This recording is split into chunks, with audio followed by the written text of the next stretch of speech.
Hello दोस्तों, कैसे आप सभी। स्वागत है एक बार फिर से आप सभी का आपके अपने YouTube channel the Edu academy पर। जैसा कि आप सभी जानते हैं दोस्तों, यहाँ पर जो है जीके का एक सीरीज लेकर के आया हूँ, जिसमें अभी का जो टॉपिक चल रहा है वो चल रहा है मुग़ल काल के बारे में। और मुग़ल काल के बारे में जो है ये आज का तीसरा वीडियो है। इससे पहले 2 वीडियो यहाँ पर अपलोड हो चुके हैं। और अगर टोटल जीके का क्लास की बात कर ले तो यहाँ पर जो है आज का क्लास जो है 13वां क्लास है। तो मुग़ल काल में जैसा कि आप सभी जानते हैं, यहाँ पर हम बाबर को कवर करेंगे, हुमायूं को, अकबर को, जहांगीर को, यानी मुग़ल काल के जितने भी मेन शासक थे और उनसे रिलेटेड जो भी प्रश्न बनते हैं और अभी तक के एग्जामों में जो पूछा गया है उन सभी क्वेश्चनों को मैं यहाँ पे कवर करता हूँ। और एक क्लास में लगभग जो है कितना 30 प्रश्न हम यहाँ पे कवर करते हैं, यानी इससे जो है लगभग 100 से 150 क्वेश्चन हम यहाँ पर करेंगे इस चैप्टर से। तो चलिए ज़्यादा समय न लेते हुए आज का हम ये क्लास की शुरुआत करते हैं और देखते हैं सबसे पहला प्रश्न। तो सबसे पहला प्रश्न है कि पटना को प्रांतीय राजधानी किसने बनाया था। तो पटना को प्रांतीय राजधानी किसने बनाया था, इसका सही आंसर हो जाएगा option number B, Sher Shah Suri ने बनाया था। किसने बनाया था? शेर शाह ने बनाया था। पटना को प्रांतीय राजधानी किसने बनाया था? तो option number B, Sher Shah इसका सही आंसर हो जाएगा। आगे बढ़ते हैं, अगला प्रश्न देख लें। अगला प्रश्न है कि मयूर सिंहासन, जिसे हम क्या कहते थे, तख्त ए ताउस भी कहा जाता है। मयूर सिंहासन का ही दूसरा नाम तख्त ए ताउस है। ये डायरेक्ट क्वेश्चन भी पूछ लेता है कि तख्त ए ताउस जो है किसे कहा जाता है, और आपको 2-3 ऑप्शन दे देगा, उसमें एक ऑप्शन आपको मयूर सिंहासन भी दे देता है। ऐसा प्रश्न मैंने देखा है। तो इस प्रश्न पे आ जाते हैं कि मयूर सिंहासन यानी तख्त ए ताउस पर बैठने वाला अंतिम मुगल बादशाह कौन था। तो अंतिम मुगल बादशाह कौन था, तो इसका सही आंसर हो जाएगा option number B, Mohammad Shah Rangila. कौन? मोहम्मद शाह रंगीला जो है मयूर सिंहासन पर बैठने वाला अंतिम मुगल बादशाह था। क्लियर है? आगे बढ़ते हैं, अगला प्रश्न देख लें। अगला प्रश्न है कि जब्ती प्रणाली किसके द्वारा शुरू की गई थी। जब्ती प्रणाली किसके द्वारा शुरू की गई थी, तो इसका सही आंसर होगा option number B, Sher Shah Suri के द्वारा। किसके द्वारा? शेर शाह सूरी के द्वारा जो है जब्ती प्रणाली की शुरुआत की गई थी। क्लियर है? आगे बढ़ते हैं, अगला प्रश्न देख लें। अगला प्रश्न है कि ईरान के शाह और मुगल शासकों के बीच झगड़े की जड़ क्या थी। यानी ईरान के शाह और मुगल शासक के बीच झगड़े का जड़ क्या था, तो इसका सही आंसर हो जाएगा option number b, Kandahar. Kandahar के कारण ही ईरान के शाह और मुगल शासक आपस में जो है लड़ते थे या युद्ध करते थे। क्लियर है? आगे बढ़ते हैं, अगला प्रश्न देख लें। अगला प्रश्न देखने से पहले दोस्तों, अगर आप लोगों ने अभी तक आप हमारे चैनल द ईडू एकेडमी को अगर सब्सक्राइब नहीं किए हैं तो आपके सपोर्ट की मुझे सख्त ज़रूरत है। आप मेरे चैनल द ईडू एकेडमी को सब्सक्राइब जरूर कर लीजिएगा और इस वीडियो पर लाइक, कमेंट और शेयर कर दीजिएगा, ताकि आपका एक लाइक क्योंकि मुझे काफ़ी मोटिवेट करता है और मैं जो है और अपना जी जान लगा करके इस पर काम करने के लिए बेताब हो जाता हूँ। तो इस वीडियो को लाइक ज़रूर कीजिएगा, साथ ही साथ इस वीडियो पर कमेंट भी आपको करना है। चलिए अब अगला प्रश्न पे आ जाते हैं। अगला प्रश्न है कि किस मुगल बादशाह को जिंदा पीर कहा जाता था। जिंदा पीर किस मुगल बादशाह को कहा जाता था, तो इसका सही आंसर हो जाएगा ऑप्शन नंबर बी, औरंगजेब को। किसे? औरंगजेब को जो है जिंदा पीर के नाम से भी जाना जाता था। क्लियर है? आगे बढ़ते हैं, अगला प्रश्न देख ले। अगला प्रश्न है कि अकबर द्वारा बनाई गई कौन सी इमारत का नक्शा बौद्ध विहार की तरह है। यानी अकबर द्वारा एक जो है इमारत बनाया गया था, उसका नक्शा जो है लगभग बौद्ध विहार के तरह मिलता जुलता है। तो वो कौन सा था, तो इसका सही आंसर हो जाएगा option number A, Panchmahal. Panchmahal को जो है किसने बनवाया था? अकबर ने बनवाया था और उसका नक्शा जो है बौद्ध विहार के तरह मिलता जुलता था। क्लियर है? आगे बढ़ते हैं, प्रश्न देख लेते हैं दोस्तों। अगला प्रश्न है कि अंतिम मुगल बादशाह बहादुर शाह जफर था। अंतिम मुगल बादशाह कौन था? बहादुर शाह जफर। उसके पिता का क्या नाम था? तो बहादुर शाह जफर जो अंतिम मुगल बादशाह था, उसके पिता का नाम था, इसका सही आंसर हो जाएगा option number D, Akbar Shah द्वितीय। कौन? अकबर शाह द्वितीय जो है अंतिम मुगल बादशाह बहादुर शाह जफर के पिता का नाम था। क्लियर है? आगे बढ़ते हैं, अगला प्रश्न देख लें। अगला प्रश्न है कि अकबर ने सर्वप्रथम वैवाहिक संबंध राजपूत के किस वंश से स्थापित किया था। तो अकबर ने जो सर्वप्रथम वैवाहिक संबंध राजपूत के किस वंश से किया था, तो इसका सही आंसर हो जाएगा ऑप्शन नंबर बी, कछवाहा से। किससे? कछवाहा एक राजपूतों का वंश होता है, उस वंश से ही अकबर ने सर्वप्रथम वैवाहिक संबंध अपना स्थापित किया था। क्लियर है? आगे बढ़ते हैं, अगला प्रश्न देख लें। अगला प्रश्न है कि निम्नलिखित मुगल बादशाहों में से किसने अपनी आत्मकथा फारसी में लिखी थी? तो फारसी में अपना आत्मकथा लिखने वाला शासक कौन था मुगल बादशाह? जिसका सही आंसर हो जाएगा ऑप्शन नंबर सी, जहांगीर ने जो है अपनी आत्मकथा को किसमें? फारसी भाषा में लिखी थी। क्लियर है? आगे बढ़ते हैं, अगला प्रश्न देख लें। अगला प्रश्न है कि किस बादशाह के अंतर्गत मुगल सेना में सर्वाधिक हिंदू सेनापति थे? सर्वाधिक हिंदू सेनापति किस मुगल बादशाह की सेना में थे? तो इसका सही आंसर हो जाएगा ऑप्शन नंबर डी, औरंगजेब की सेना में जो है सर्वाधिक क्या थे? हिंदू सेनापति थे। क्लियर है? आगे बढ़ते हैं, अगला प्रश्न देख लें। अगला प्रश्न है कि किस इतिहासकार ने अकबर द्वारा प्रतिपादित दीन ए इलाही को एक धर्म कहा था? तो किसने कहा था? ये कहा था अब्दुल कादिर बदायूनी ने। किसने? अब्दुल कादिर बदायूनी ने दीन ए इलाही को एक धर्म के रूप में कहा था, जो किसके द्वारा स्थापित किया गया था? तो अकबर के द्वारा स्थापित किया गया था। क्लियर है? आगे बढ़ते हैं, अगला प्रश्न देख लें। अगला प्रश्न है कि अनवार ए सुलेही ग्रंथ किसका अनुवाद है? अनवार ए सुलेही ग्रंथ किसका अनुवाद है? तो इसका सही आंसर हो जाएगा ऑप्शन नंबर ए, पंचतंत्र का। किसका? पंचतंत्र का जो है अनुवाद अनवार ए सुलेही जो है नामक ग्रंथ के रूप में किया गया था। क्लियर है? आगे बढ़ते हैं, अगला प्रश्न देख लें। अगला प्रश्न है कि जहांगीर के दरबार में पक्षियों का सबसे बड़ा चित्रकार कौन था? जहांगीर के दरबार में पक्षियों का सबसे बड़ा चित्रकार कौन था? तो इसका सही आंसर हो जाएगा ऑप्शन नंबर डी, उसका नाम मंसूर था। क्या नाम है? मंसूर जो है जहांगीर के दरबार में पक्षियों का सबसे बड़ा चित्रकार था। क्लियर? आगे बढ़ते हैं, अगला प्रश्न देख लें। अगला प्रश्न है कि प्रसिद्ध संगीतज्ञ तानसेन का मकबरा कहाँ स्थित है? तो तानसेन का मकबरा कहाँ पे स्थित है? तो इसका सही आंसर हो जाएगा ऑप्शन नंबर बी, ग्वालियर में। कहाँ पे? ग्वालियर में जो है प्रसिद्ध संगीतज्ञ थे तानसेन, उनका मकबरा स्थित है। आगे बढ़ते हैं, अगला प्रश्न देख लें। अगला प्रश्न है कि मुगल प्रशासन में जिले को किस नाम से जाना जाता था? मुगल प्रशासन में जिले को किस नाम से जाना जाता था? तो इसका सही आंसर हो जाएगा ऑप्शन नंबर डी, सरकार के नाम से जिले को जाना जाता था। जैसे हम लोग आजकल जिला, हम लोग किसी जिले के अंतर्गत रहते हैं, तो मुगल समय में जो है जिला को किस नाम से जाना जाता था?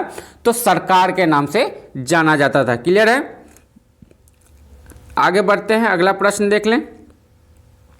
अगला प्रश्न है कि दिल्ली के प्रसिद्ध जामा मस्जिद का निर्माण किसने करवाया था? तो दिल्ली का जो प्रसिद्ध जामा मस्जिद है, इसका निर्माण किसने करवाया था? इसका सही आंसर हो जाएगा ऑप्शन नंबर डी, शाहजहां ने। किसने? शाहजहां ने, जो दिल्ली में जो सबसे फेमस है और पूरे भारत में फेमस है, सबसे बड़ी मस्जिद है जामा मस्जिद, उसका निर्माण शाहजहां के द्वारा करवाया गया था। क्लियर है? आगे बढ़ते हैं, अगला प्रश्न देख लें। अगला प्रश्न है कि निम्नलिखित में से किस में हिंद तथा ईरानी, यानी हिंद हो जाएगा यहाँ पे, हिंद तथा ईरानी वास्तुकला का सर्वप्रथम समन्वय देखने को मिलता है?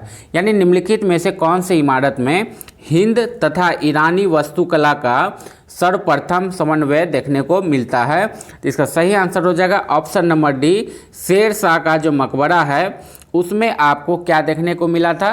पहली बार हिंद और ईरान, यानी हिंदुस्तान और ईरान दोनों के वास्तुकला का जो है कहा जाके समागम आपको देखने को मिलेगा, यानी दोनों को लेकर के उस मकबरे को तैयार किया गया था। क्लियर है? आगे बढ़ते हैं, अगला प्रश्न देख लेते हैं।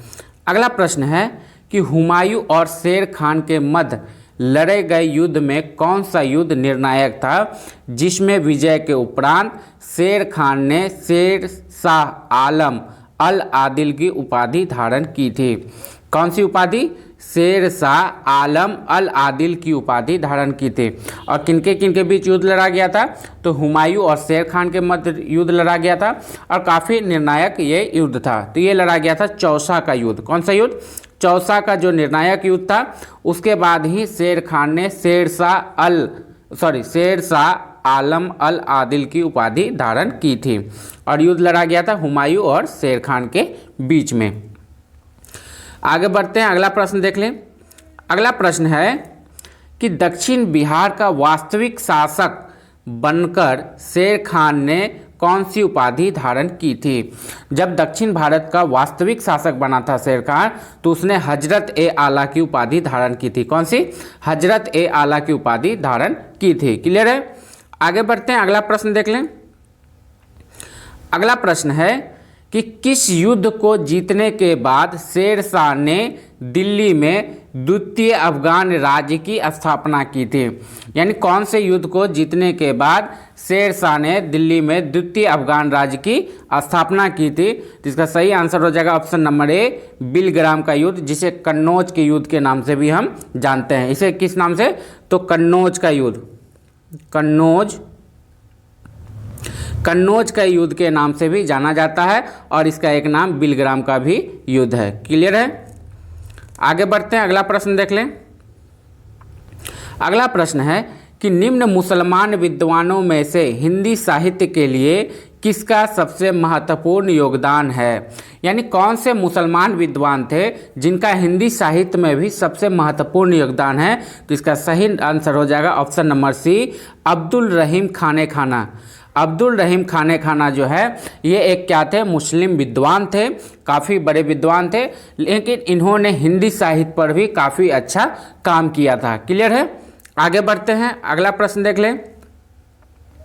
अगला प्रश्न है कि अकबर द्वारा बनाई गई श्रेष्ठतम इमारतें कहाँ पाई जाती हैं? तो अकबर द्वारा जो बनाया गया है श्रेष्ठ यानी बहुत ही अच्छे इमारत कहाँ पाए जाते हैं? इसका सही आंसर हो जाएगा ऑप्शन डी, फतेहपुर सीकरी में। यानी अकबर द्वारा बनाए गए बेहतरीन जो इमारतें हैं आपको कहाँ पर देखने को मिलेगा? फतेहपुर सीकरी में देखने को मिलेगा। क्लियर है? आगे बढ़ते हैं, अगला प्रश्न देख लें।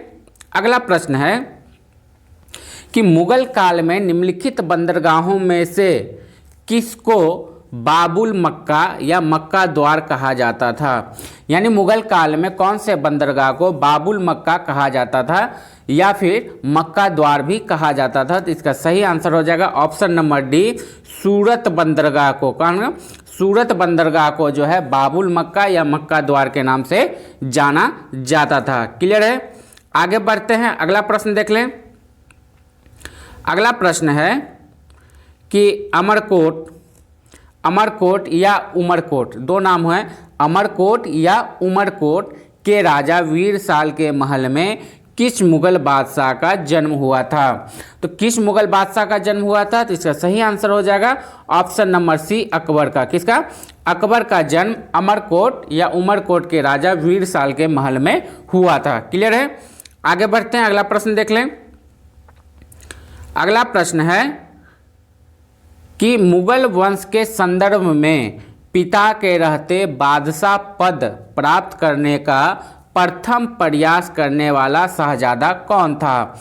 तो इसका सही आंसर हो जाएगा ऑप्शन नंबर डी, जहांगीर। किसके द्वारा?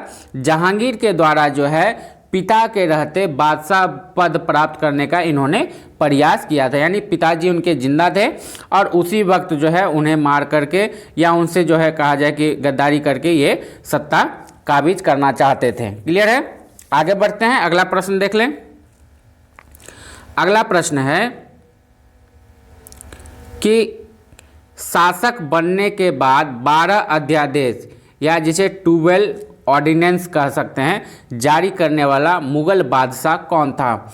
तो 12 अध्यादेश किसने जारी किया था? तो इसका सही आंसर हो जाएगा ऑप्शन नंबर बी, जहांगीर के द्वारा जो है 12 अध्यादेश यानी 12 ऑर्डिनेंस जो है जारी किया गया था। क्लियर है? आगे बढ़ते हैं, अगला प्रश्न देख लें। अगला प्रश्न है कि किसके समय में कंधार हमेशा के लिए मुगलों के हाथ से निकल गया?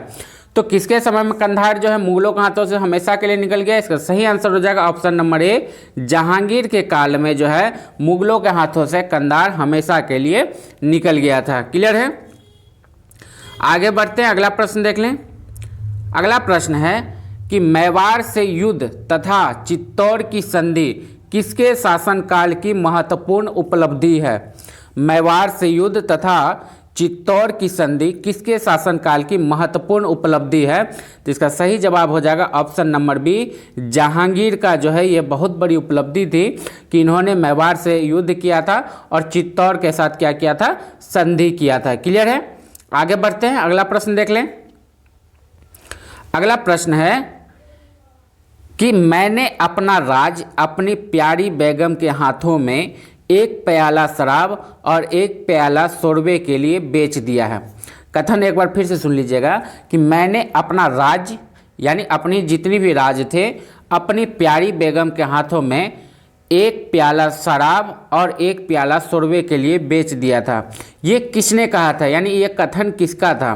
तो ये कहने वाला कौन था? इसका सही आंसर हो जाएगा ऑप्शन नंबर बी, जहांगीर के द्वारा यह कहा गया था कि मैंने अपना राज अपनी प्यारी बेगम के हाथों में एक प्याला शराब और एक प्याला शोरबे के लिए बेच दिया है। क्लियर है? ये इतने बड़े जो है कहा जाए कि रानी को प्यार करने वाले थे। क्लियर है? आगे बढ़ते हैं, अगला प्रश्न देख लें। अगला प्रश्न है कि अंतिम रूप से जजिया कर समाप्त करने वाला मुगल बादशाह कौन था? तो मुगल बादशाह कौन था जिसने जजिया कर को जो है पूर्णतः समाप्त कर दिया था? इसका सही आंसर होगा option number D, Mohammad Shah Rangila. कौन? मोहम्मद शाह रंगीला ने जो है जजिया कर को पूर्णतः समाप्त कर दिया था। क्लियर है? आगे बढ़ते हैं, अगला प्रश्न देख लें। तो दोस्तों यहाँ पर जो है आज के प्रश्नों का श्रृंखला हम लोगों ने 30 प्रश्न यहाँ पर देख लिया है। कितना? 30 प्रश्न हम लोगों ने यहाँ पे देख लिया है। आज का कौन सा तीसरा ये पार्ट था। आशा और उम्मीद है कि आपको हमारा ये वीडियो, ये कंटेंट आप लोगों को पसंद आ रहा होगा। अगर आपको ये कंटेंट पसंद आ रहा है तो आप हमारे चैनल द एडू एकेडमी को सब्सक्राइब जरूर कर लीजिएगा। साथ ही बगल में आपको बेल आइकन का बटन दिखेगा, उसे भी दबा लीजिएगा ताकि मैं जैसे ही कोई वीडियो अपलोड करूँ आपको उसका नोटिफिकेशन चला जाए। साथ ही साथ इस वीडियो पे आपको कुछ नहीं करना है, सिर्फ एक लाइक और कमेंट कर देना है ताकि आपके उस लाइक कमेंट से मुझे और मोटिवेशन मिले और मैं और जी जान लगा के आपके लिए मेहनत कर सकूं। आशा और उम्मीद है कि आप सभी को ये वीडियो पसंद आई होगी। मिलते हैं फिर अगले वीडियो में, तब तक के लिए टाटा बाय बाय, जय हिंद।